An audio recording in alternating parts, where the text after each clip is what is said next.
Give folks a chance to find their links and come in.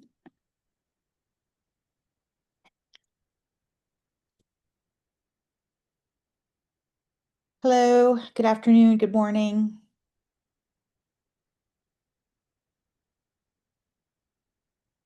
Hello.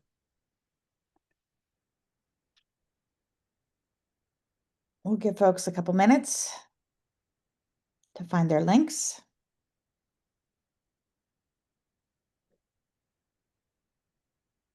Although I think the adding it to your calendar adds the link, I think, which is very helpful. That's the only way I am on time. I know that there's a couple of regular meetings and webinars that I attend that they don't put it in the calendar invite, so I always forget and have to run back to my email to find it when it's about to start. Welcome, everyone. We'll give folks a couple minutes.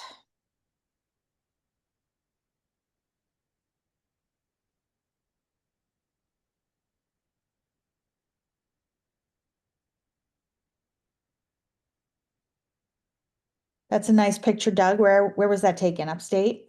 Yeah, yeah, in my backyard. Oh, wow. Okay. There's some trees behind us. So yeah, Very nice. I love upstate New York. It's gorgeous. come visit. It's a good maybe, yeah, no, this is the time of year really. This is when we thrive. Yep. Until November, then don't come and visit us until you don't want to come back until March. Yeah. I went to school in upstate New York in Schenectady, and Oh, right. my first year there was like 6 feet of snow that Mm. fell over the course of the winter that just never melted. It was just insane. There were like tunnels Yeah. basically on the sidewalks where they kept shoveling. No, it gets crazy here. Yep. So we have 3 out of 4 great seasons is how we like to look at it.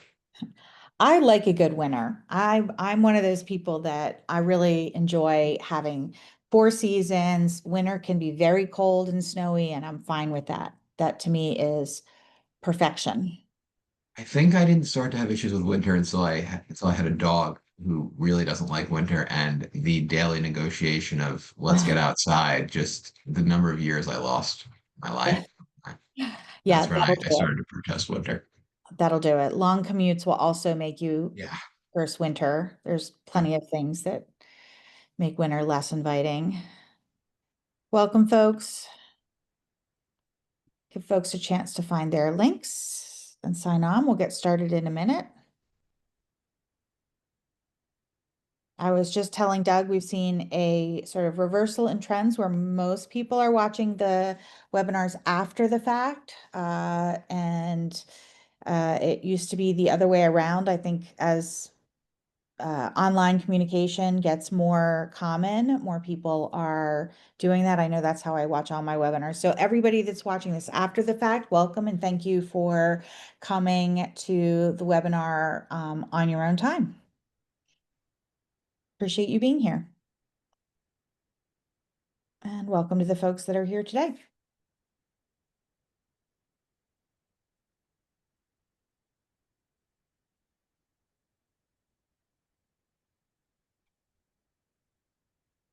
All right, give it one more minute to get started.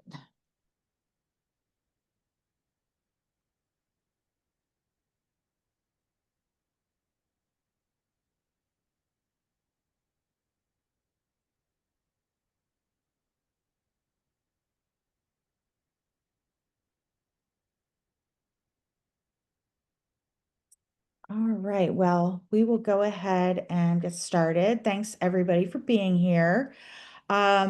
We are going to be talking today about expanding your nonprofit distribution network. And our guest speaker, of course, is Doug Silver from Gotham Food Rescue. Uh, just a note, drop your questions in the Q&A. We are recording this, so you can watch it later. If you're watching it later, thank you. And we will provide some links at the end of the webinar. And with that, oh, and then next month we're actually Not having a webinar, we'll be just doing our conference on the 16th and 17th of October, and then we will resume in November with our regular webinars, and we will talk about those essential extras, marketing, and board development when we resume. With that, I am going to hand it over to Doug. Good morning or good afternoon, everyone. Thank you so much for your time. It's really a pleasure to speak to you. And thank you, Jen, and everyone at Food Rescue Hero. Always love these and honored to be asked. So today we'll be talking about how to build a partnership and why it's the backbone of food rescue. Every rescue has three components. There's the food donor, there's the transport element, and then there's the partnerships. And that one, you can't have any of the others. So today we're going to talk about partnerships. And as you see in the agenda, why they're essential. I mean, that's pretty self-explanatory. Identifying those partners, leveraging elected officials, approaching new partners, building trust, using intake and feedback, doing your metrics, and just keeping track so people know that we're constantly evolving and seeing what works and what doesn't. Starting small, building, ramping up is essential, or it has been certainly for Gotham Food Yeah. Pantry. Establishing communications, expectations, maintaining strong partnerships. Once you build them, it's like any other relationship in your life, you got to work at it. Growing your network, ensuring dignity and distributions, and the key takeaways. So let's get started. Awesome. Well, I'm going to tell a anecdote before we get started. And a lot of times people assume that finding your distribution partner is going to be the easy part of food rescue. That was certainly my assumption. I was like, well, we're just going to go to the, food pantries and soup kitchens and meal programs that exist, and that's what we're going to do. We really, really quickly learned that that is not adequate, that when you increase the volume of food that you are rescuing and bringing into the system, that the existing charitable food system is not elastic enough to take all of that fresh food. And so that became, one of our key early challenges. And so that's why I always tell folks that are thinking about starting a food rescue or effort in their community to not assume that the distribution part is going to be easy. And the solution that you guys came up with is, I just think, so clever. And I'll let you talk about that, but I think it does more than just help you distribute food. It also changes what the food system in your community looks like. So I'm going to turn it over to you to Thank you. talk about it. And actually, Jen brings up a really great point that a lot of people can take uh, 20 pounds, 50 pounds of food. Then there are far fewer groups that can take a pallet. And then once you're in a place where you can offer 10, 15 pallets, it gets a lot more difficult because originally everybody does want, that food. It's easy. You cast a wide net and you'll get a lot of a lot of interest initially. But then once the logistical elements come into it, that will whittle away at who can receive it based on the resources and supplies they have. For those not familiar, Gotham Food Pantry, our main goals, we put food rescue operations in communities of high need, but we really specialize in working with public housing, New York City public housing resident associations. So we work directly with the residents in these large campuses, these complexes, so we can generally bring a great amount of food to these areas, and people are right there. And they can, at public New York City public housing, between 2 and 5 and 3 and 5 residents identify as food insecure, depending on the surveys you go by. And that just really opened up our ability to get food. So we work with close to 50 public housing complexes. So for us, we generally always have a place to bring food when we can transport it. That isn't our problem. But to Jen's point, early on, it was a problem when somebody would say, "Hey, here's 5 pallets." So why partnerships are the shared backbone? We'll get right into it. Is we have a shared mission. None of us can do this alone. And the we know that when we have a great community, great tenant leaders, great or faith leaders, or whomever we're working with, the stronger that team on the ground is, the more we thrive. The more there are groups that I could call this minute and say, "Hey, I have 5 pallets. It's in 1 hour out. Can you take it?" And they'll say, "Absolutely." They can do it. They're going to be up and running quickly. We give them whatever resources they need that we are able to give them, whether that's tables, chairs. Sometimes it's just bags so they can hand out to people Yeah. who can come. So it's knowing what they need and being very clear about that as well. Because part of not being able to do it alone is, you also just need more resources to, let people reach their potential as a group. Uh, Community trust is huge. We work with many different communities, and not all communities operate the same way. Some of these things seem so obvious when we just think about them or read them, but when you get on the ground and it's so much of it is about FaceTime talking to people and seeing what they're doing and letting them see you as more than just a logo or a name and that's how you build the trust. Like part of the trust is continuing to bring the food and keeping your promise. We all have great intentions and it's being able to stick to that and maintain it. And through communication, and when things fail, there are times rescues absolutely fall apart in the last mile. It sucks. But by owning that and saying, like, hey, we screwed up today, we're sorry, that's also a way to build trust. And we're going to do better next time. That's actually some of our strength, my greatest relationships have been able to just when we owned when we couldn't come through. And that was huge for what we were doing. Shared capacity is so big because nobody has enough transport, nobody has enough money, nobody has enough volunteers, each group. So we do share. We have people going back and forth, especially for public housing in New York City. So many complexes are near one another. And the reason that is because of redlining and terrible things in New York City historically, but we have tried to leverage that into a more equitable food rescue system. So that is huge. Knowing, getting out there talking. This is also where when volunteers reach out to you, and instead of this, like, we get a lot of people reaching out and saying, like, hey, I want to do something. I don't know what. I think that happens a lot in this space, more so than maybe some other nonprofit sectors. I think, and they don't necessarily know that, hey, you can be in this area. We have things going on in this neighborhood or that neighborhood, or you can go between the few, keeping it as open, keeping it loose, so that people know that, like, hey, we need drivers some days, we need volunteers for distribution some days. We can just keeping a wide open, ask or like, being like, these are all the things that are available to you, and you don't have to just stick to one because we do need to share and we do need to spread that around.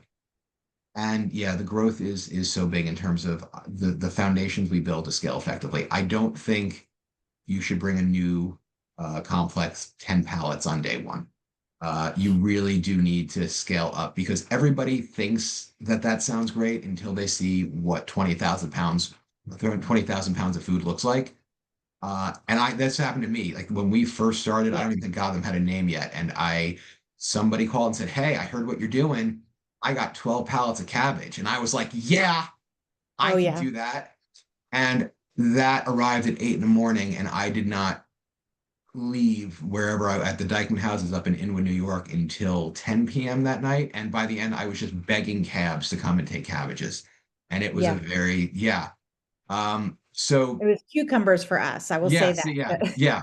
Everybody has that moment, and it's just knowing. And part of that is like, listen, it becomes this rite of passage in this space. I'm sure many people on the call can relate. So it is building that foundation and making clear what people are getting because people want to help their communities, and especially in communities that are often told no, there becomes this say yes attitude to anything. And I think part of our jobs, what I learned, Yeah. was to make sure people understand what they're saying yes to. Yeah. Uh, and that was something very early on that I was not properly preparing people because I just I didn't know how or I didn't realize what that would be. And then I gave people some of those cabbage days. And so it's learning that as well. Yeah. And I think also letting them know that they can say no and you're still going to come back to them. Absolutely. Very good point. Absolutely. There's no, as long as you come through, you're giving to the people that fairly, equitably, then absolutely. This one didn't work out. The next one will. Yeah. Yeah, for sure. You can go to the next. Thank you. Identifying potential partnerships. There are not every neighborhood's going to have a different hub generally, or there can be many in one neighborhood. It can be a school.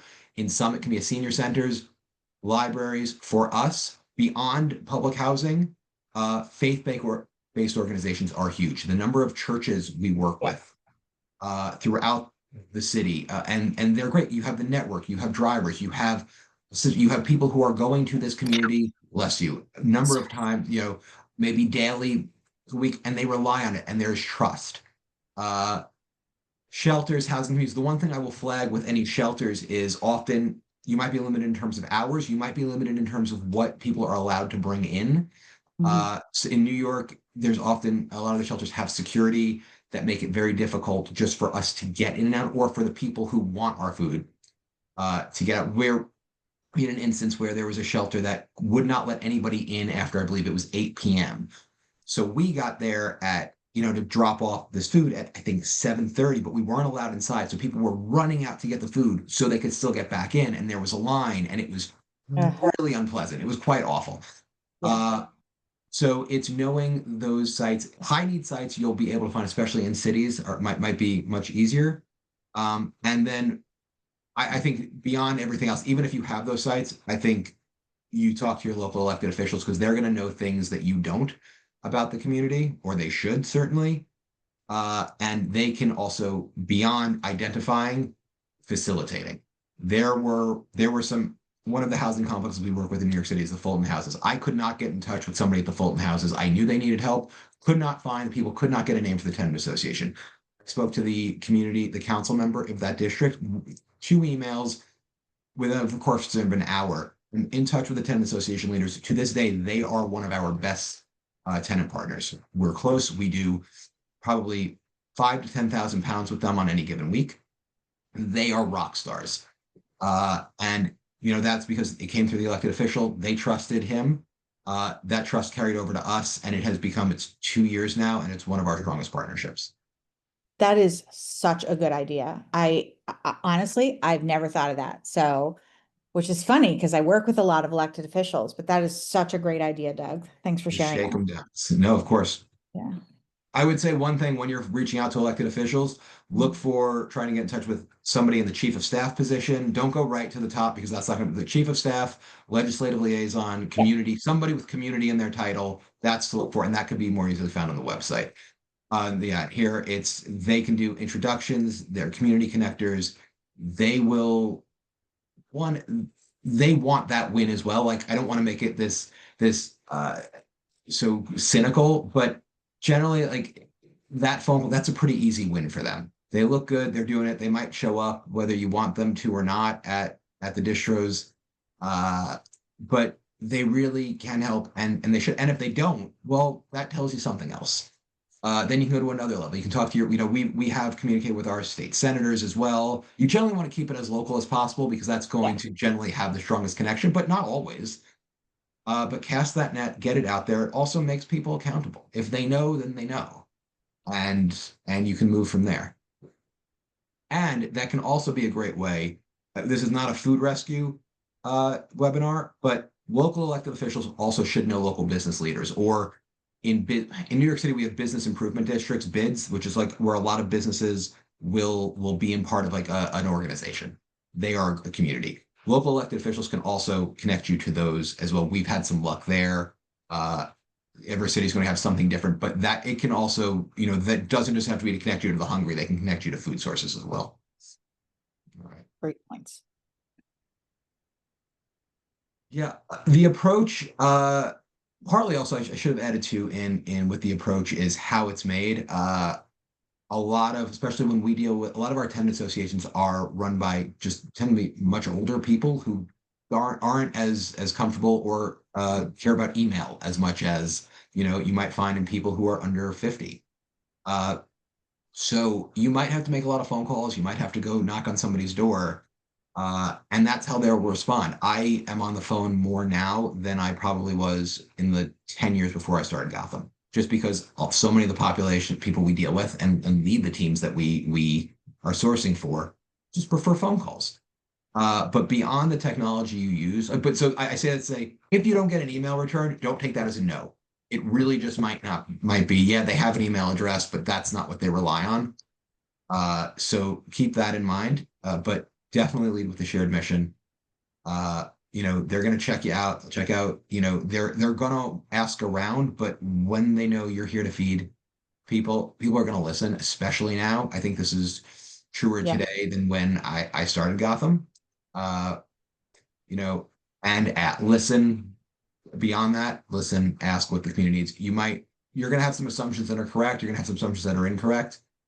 Some of the incorrect assumptions might just be on not even what they need, but how they can receive it or what form it needs to take in terms of what kind of food. There are certain neighborhoods where we know because of the population, doesn't matter how much canned food we have, it's not going to go over well.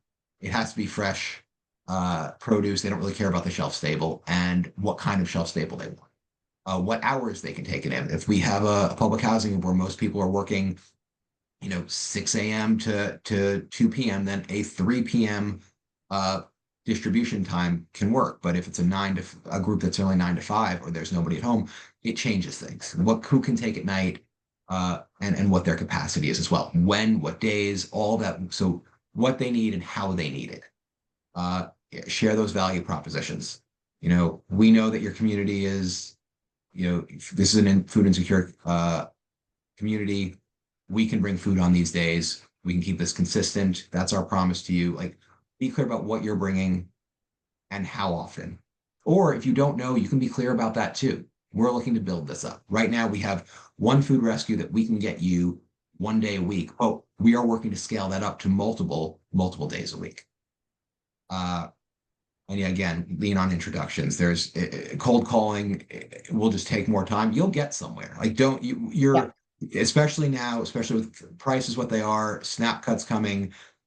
It's not going to be hard to sell what you're selling, but you also want to make sure. But it'll be even better if you're coming from somebody they already know. If you have that credibility, somebody vouching for you, and the most beyond elected officials and partners, if somebody can come and be like, hey, this is what they did over here. I've worked with this group before, and this is what they did for us.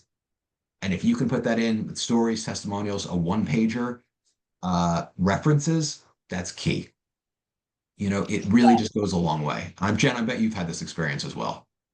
Well, yeah, and the point I was going to make is that a lot of underserved communities have had a lot of folks come in and promise some things and then not Mm, deliver, totally. or in fact want something from them in exchange. And a lot of times, food rescue sounds too good to be true. And so, Sure. having somebody that can vouch for you as an organization, and vouch for the process is really helpful in getting past some of that trust barrier.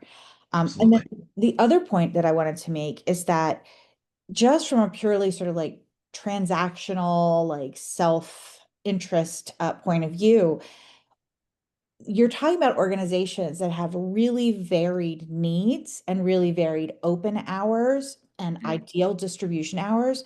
That's really good for food rescue because you're going to get, you know, donations that vary wildly in size and in content, and some that are available, at 6 p.m. and some that are available at 7 a.m. and some on Saturdays and some on Tuesdays. And so having that really sort of elastic distribution network is super important.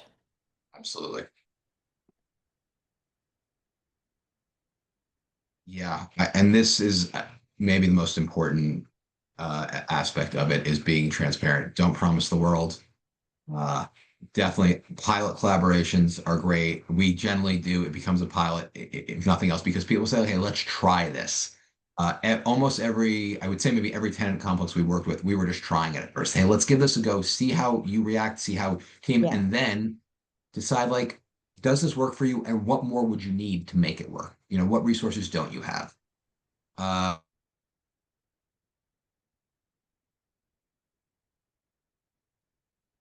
of course, we respect their time capacity and what times they can receive it. Uh, and that part of that becomes outside of your control with trucks and transport, but also if something's going to be late, let them know, and always then have a backup if possible. And then yeah, food safety and dignity, keep people. Nobody wants to feel like they're online, or nobody wants to feel like they're in need when they're in need, and so I think it's how those lines are run that ensures the consistent flow of people and ensuring that food is handled safely. So having all gloves and hairnets and all the things we make sure that food was transported safely, all things that everybody here knows, but it's still make sure the teams on the ground again have those tools, have the masks, the hairnets, the everything.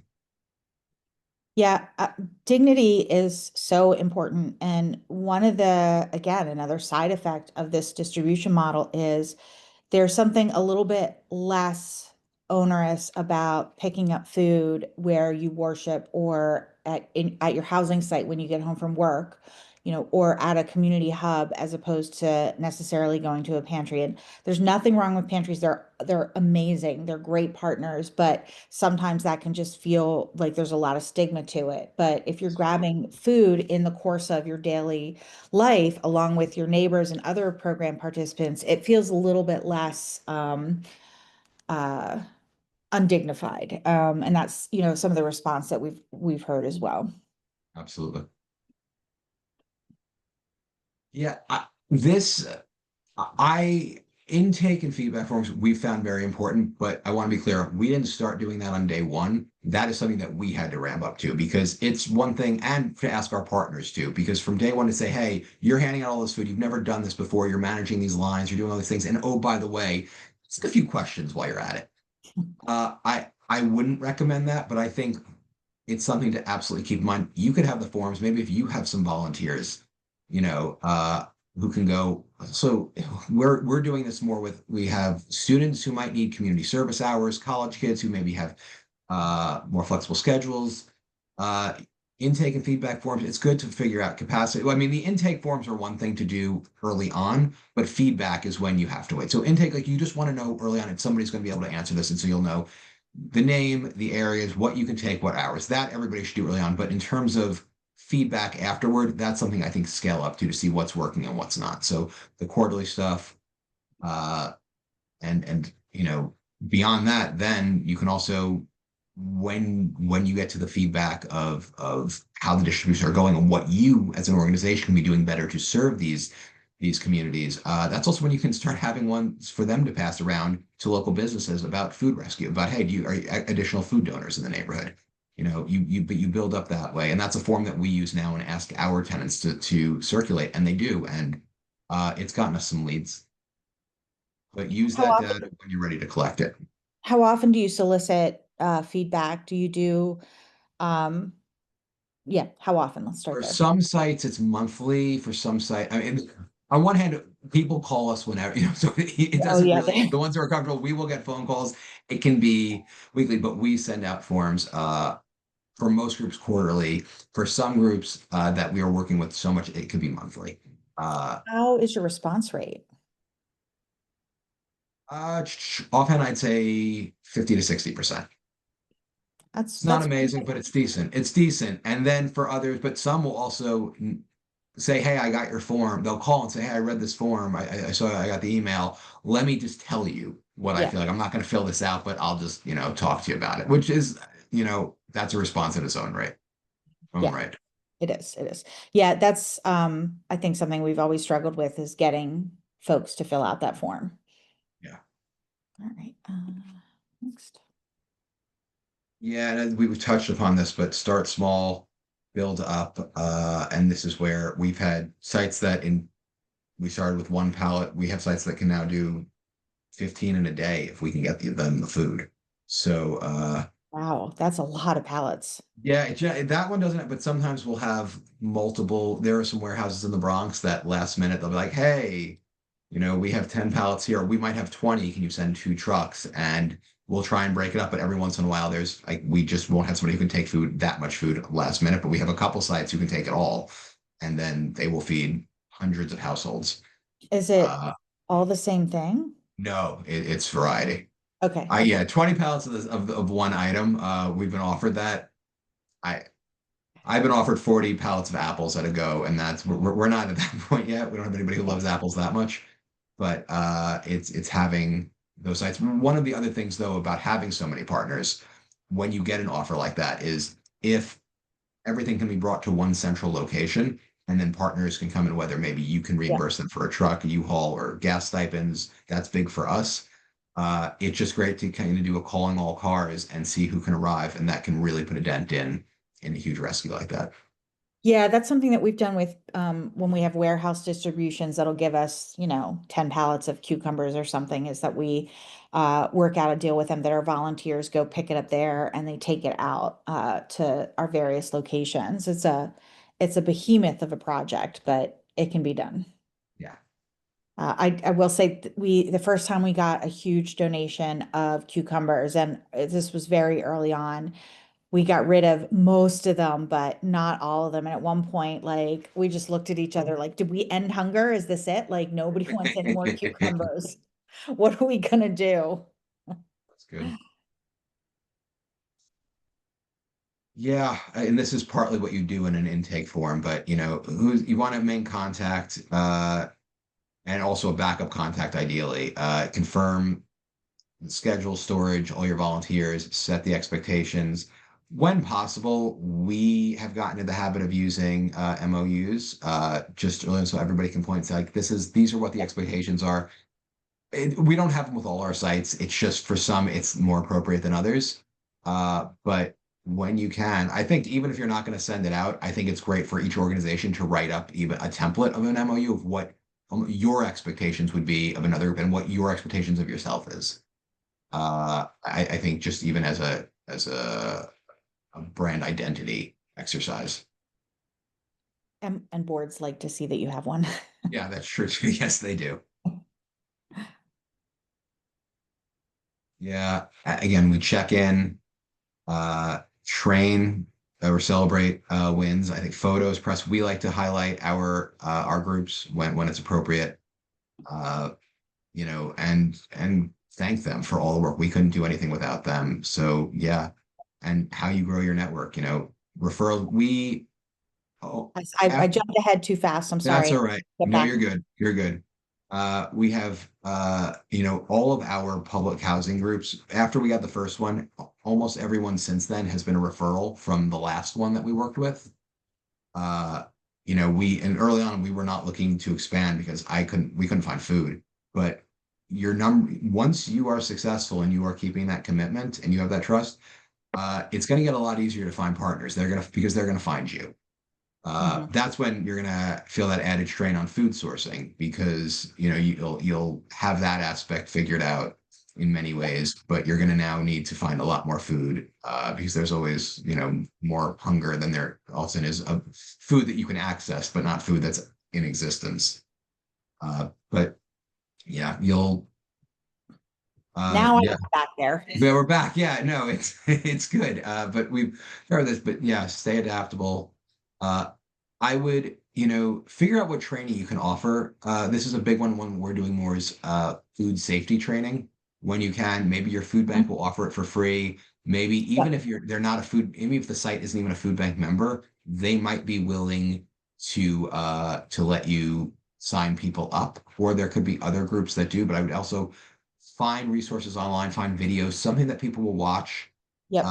that it may be short clips that'll just, convey that information, and maybe spreadsheets, templates, things that will help them. Gotham actually has a training guide I can send to Jen and she can send out that we put together for groups that want to build a food rescue operation.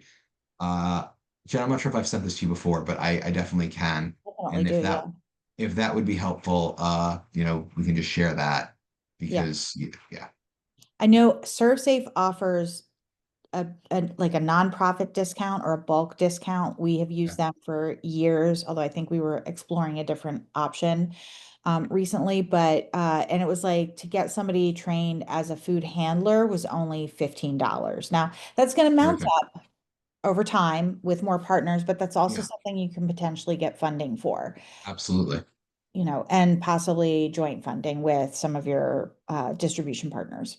Definitely. No, One that's thing I good. wanted to bring up and ask you here in terms of celebrating wins together with photos and press, and I've seen your social media and your stories, and they're amazing. How do you make sure that you are not um, uh, um, all I can think of is the fairly objectionable phrase, but poverty pimping your recipients in your social media and stories? We ask everybody if they want, everybody signs a waiver or just lets us know. Hmm. We're very careful about showing people's faces. But it is, there's a balance of, how do you capture the work without reduce, it's like, I wonder if sometimes that's also part of the stigma as well. It's like, because we don't show it, then people Yeah. don't know, and then it stays in the abstract. So it is, but I think one, you just make sure people are cool with you taking their photos and posting them. we ask people, can I, it's also where beyond a photo, asking people for their stories if they want to share them. We like to highlight people in our newsletter, on the website, or on social media rather. Just to like tell us about yourself and what you want people to know if they're comfortable. But yeah, it's something to that we constantly revisit and ask, and I think it's really important. Well, and I think just looking at your social media, one of the things that I do note is, and I think we try to do this, and a lot of folks try to do this, but it's an important point to remember is show joy, Yeah. not, not the Sarah Yeah. McLachlan version of your work. And you're really good No, at showing uh the impact, but like in that positive, happy way. Like this is a joyful thing that we can do. We can share food as a community. no, and I appreciate that. I'm glad that that's how it comes across. We do. I'll sound the alarms in newsletters sometimes on a Yeah. post about what policies that we don't like, but I generally don't put faces attached to that ever. There might be a picture of food because there are things to worry about in this space in general that I do think it's our obligation to call attention to. But we do want to keep it joyful and positive, and because that is also the foundation of community what it needs to be Yeah. for this to thrive. If it because also if once people don't, if the mission is built on fear or a scarcity mindset, once an individual no longer feels that scarcity, then that risks the community, and I don't think that's the relationship you want. It's a really tenuous dynamic that also just Great point. yeah it rewards our feeling terrible and being afraid, and I don't, and that's the opposite of what we want. Yeah, that's a really great point. Okay. Did we finish this before Think so? Yeah. I really should never be in charge of technology. No. Here I am. All right. Yeah, I mean, as you can, we prioritize fresh, high quality food. We most of the food we give out is fresh produce but that also is partly because of our partners, the partners that we've been able to get. And working with your groups, how do you set up the line? How do we make the sites as welcoming as possible? And could change at each location. And it's, what do they need? How do we train the volunteers? As we've discussed. Training volunteers in trauma-informed service and de-escalation practices. There's a lot out there. And I think our guide also talks about that because we've been using this more, our sites have, and we have at some of our weekly events. It's really important. There's generally no problems. I say like 99% of the time, everything's great. But one person who might be ill or is having a bad day can really Yeah. spoil the distribution. It's just something can go wrong. So it's knowing how to de-escalate. I would again, we'll send out our material, but I would encourage people to look into that and provide those resources to your partners. Uh, yeah. And then ask them what they need. You're going to be limited now. And also maybe they ask for something that you can't give them now. That doesn't mean you won't be able to give it to them in a year. Right. So yeah. And that's a really great point. Or tomorrow, you don't know what you're going to Yeah. get. That's the thing You with don't know food, what it's going to get, right? and you don't know what your funding is going to be. So those things can, but I think part of the power is the hope that maybe, hey, as you build, the organization is building too. They're scaling up, you're scaling up. Awesome. I really love that point about training your volunteers in trauma-informed services and de-escalation practices, especially if you're sending volunteers into the community to help distribute. That's something that's easily overlooked, but really important for everybody. Yeah. Yeah. And this is key takeaways, as we've discussed, partners are everywhere. You're out there as well, and you'll be making connections, and then people will be connecting you with others. Engage with respect. Again, leverage your officials. Intake and feedback. Start small, and sustain those partnerships. It's just going to be a matter of communication, like anything else. Awesome. All right. So there are no questions in the Q&A yet. I would encourage folks to, if they have a question, to drop it in the Q&A so we can answer that. I think uh, what is one thing, Doug, that you wish you knew when you started that maybe you Uh, haven't? You just did a I presentation on it, but No, there were so much. It's sometimes funny. Like I can try to tell myself that I wasn't as ignorant when I began this as I really was, but I would say I said yes to everything too. Like, the way a lot of our partner groups would just say yes and then be like, oh, wait, Yeah. this is what 10 pallets looks like. I was doing that too, but also with the partners. There are sometimes once partners reach out to me, I'll be like, yeah, no, absolutely, we can find you food. And then I'd be scrambling. Sometimes I could, sometimes I couldn't. I Yeah. think it's okay to say to new partners, hey, we're at capacity right now. Give me a couple months, Yeah. and not jumping in and taking on people too quickly.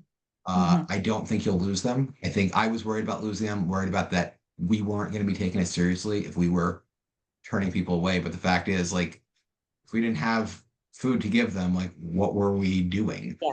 So, and I was just like, well, we'll figure out. I think it's okay to say not now isn't no. It's just, again, it's not now. And it's Right. okay to say not now, and keep looking. Also, in the meantime, sometimes things will come up and you can still connect people in other ways. There are certain groups we actually haven't gotten food for them, but we've connected them with other wellness opportunities, whether it's Yeah. medical screenings, uh, toy drives, clothing, things that will just start to come your way by being in the space. And that helps as well. So, yeah, it's okay to say not now. Um, how do you balance that? And I know you're talking about nonprofit partners, but when it comes to donors, because you talked also about saying yes to all of the pallets, and that's something that we really, really, really leaned into early on as well. Just saying yes to any donors that came our way, because a lot of times you were their second call, right? You're not their first call. They've already been turned down. They're Or desperate, fifth. and you want to be there for them. Yeah. I think so. This comes up more. I think food donors appreciate a no more than they appreciate yes that you can't fully follow through with, especially when you're getting asks that require trucks. So it's easier for us to that's an easier no now. I We were doing the same thing early on, but yesterday I was offered 12 pallets of peppers. We were doing things elsewhere, couldn't get them. Uh, Hopefully somebody else did, but it just wasn't going to happen, Yeah. and nobody was in place. So part of this though is once you have these food donors who know you and who trust you, I think you can get on a more flexible timeline as well. So it's not, hey, you got 2 hours to pick up 12 pallets. It's they tell you a week out that, Yeah. hey, Yeah. be on the lookout, you might have this, and then it's much more feasible. Then, Yeah. especially if we can send multiple vehicles and we don't necessarily need a truck. But it's saying again, that's we can't do it today, but please keep us in mind, or these are our limitations. And we're working on this. And sometimes providing like, hey, we can't pick up from you, but if there's any way you can take that food a mile down the road where we have a partner who can receive it or receive part of it, Yes. trying to find solutions like that not everything's binary. That has worked in the past. Not always. A lot of donors are like we're not transporting that, but letting them know that there's somebody very close by and partnering them, that can work Yep. as well.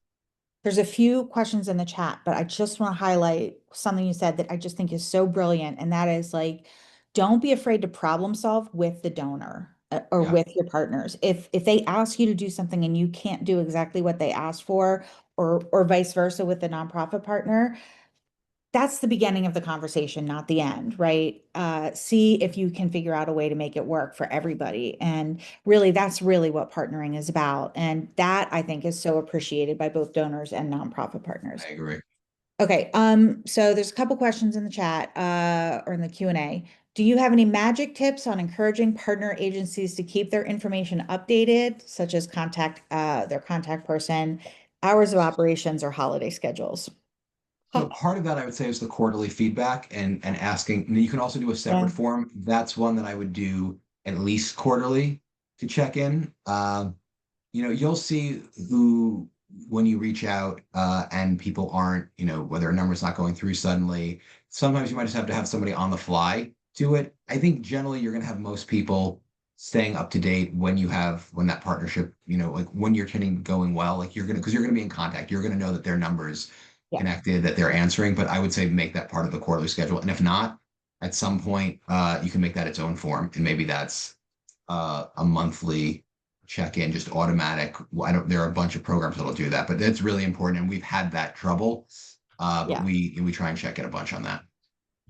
I'll say we've had a little bit of luck having our volunteers let us know if something's changed. Like they will tell us, they're using the app, so they'll write in the comments like, "Oh, Bob is no longer at this location. Susan is the go-to person now," and that gives us the heads up to check, or their hours have changed. But it is a constant issue is making sure your data is up to date. All right, next question. Have you handled problem partners, and do you have a process for suspending a partner agency if they violate the MOU? So we've definitely had problems. It's how those problems arise. Sometimes it's lack of communication, lack of follow through. Somebody says, "Oh, I can take this," but they cancel last minute constantly, and then we're left scrambling and in a bad place and in a bad light with the donor. First is to address it and to say, like, "Hey, this has happened a few times." So we get on the phone. I try not to do the thing. If it's a problem, I don't like to do it over email. Generally, like I might or document it with an email, but I want to have that call Yeah, uh, and and figuring out, like, is this so much of it just comes down to lack of capacity. Somebody thought it was one person handling everything at that partner site and their kid was sick, or, this other thing came up, they just didn't have backup. So yeah, that's just another time where you kind of collective problem solving and you say, we can collaborate. Do you need more volunteers? If I was able to get you a volunteer to receive this every Wednesday at 2 p.m., would that pretty much fix this?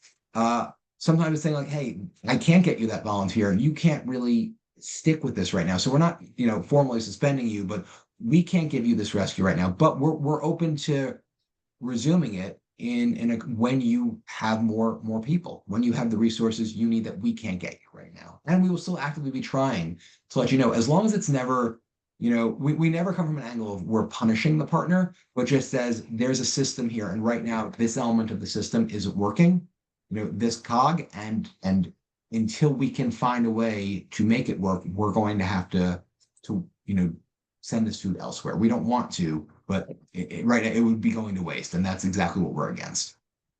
yeah. And there are certainly, I'm sure, people and organizations that are truly problematic, but a lot of times it can be solved with that communication, as to Definitely. your point. We Yeah. had one early on that would we had a regularly scheduled rescue and they would half the time not be there, more than half the time not be there. And we found out it's because it wasn't a good day for them, but they didn't want to tell us no because they thought that would be their only chance. And so really sitting down and having that conversation with them and finding out like if we did a different day, then they would be there all the time and like making those adjustments That's a solved the great issue. point. Great point. All right, can you speak more about reaching out to elected officials? Did you reach out to those you were already familiar with, or did you follow a different strategy? I wasn't familiar with any. I would say working with tenant association, they generally are really close to their elected officials because it's a huge voting block. You can have Mhm. 5,000, 6,000 people living in a public housing complex. So the elected officials make sure that they are in a good relationship with the resident association president. Yep. But in many cases, it was a cold email. It was sending it to going online and saying, "Who's the chief of staff? And this is what I do." And saying, "This is what we're trying to do. Can you connect us?" We want to bring resources in. We're not asking them for anything necessarily other than a connection. And they can then check out your website and see. But I think, they will respond. It's especially on the local level. So it really is just reaching out. If you have a connection, if somebody can put you in touch, all the better. But Yep. I don't think you'll need that to make this work. You might have to follow up a couple times. You also might have to a phone call with your elected officials too. There is somebody manning those phones. So you can absolutely, after if your email isn't answered in a couple days, call, leave a message. Say, hey, I'm just following up on this email. But I believe they will respond. Yeah, state reps and city council people are very, very, very attuned to the needs of Yeah, their constituents. Those like hyper local representatives, absolutely. especially if it's their full-time job, it's probably a little bit different if it's like a part-time legislature or, unpaid position. But even then, as you said, it's a voting block and you're providing something valuable to their constituency. But local officials are really easy to get a hold of. They're looking for ways to help the community. Yeah, that's been our experience as well. Yeah. Any more questions for Doug? I think that answered all of the ones that were in the chat and that answered my questions, but I'll give it a second to see if anyone has anything before we wrap up here. Um, Again, next month there is not a webinar, but there is our conference, and we encourage everybody to attend. We'll be posting the agenda soon, but we've got some really, really great sessions. You can find that on our website, foodrescuehero.org. And it looks like we are good on the questions. So Doug, thank you so much for joining us. I really, you do such amazing work there with a small team, dare I say. Dedicated Dare I small call you a team. team? We got a team. We got a good. We're nimble. Yeah, you're very nimble. You're doing a ton of great work, and New York City, I would imagine, is a challenging location to do the work that you're doing. So thank you for being on here today and sharing with us. Thank you, everybody, for attending. We will be sending this out in the next couple days, and that's it. We'll see you next month. Thank you, Jen. Thank you, everybody, for your time. Yep. All right. Bye. Stop sharing and end.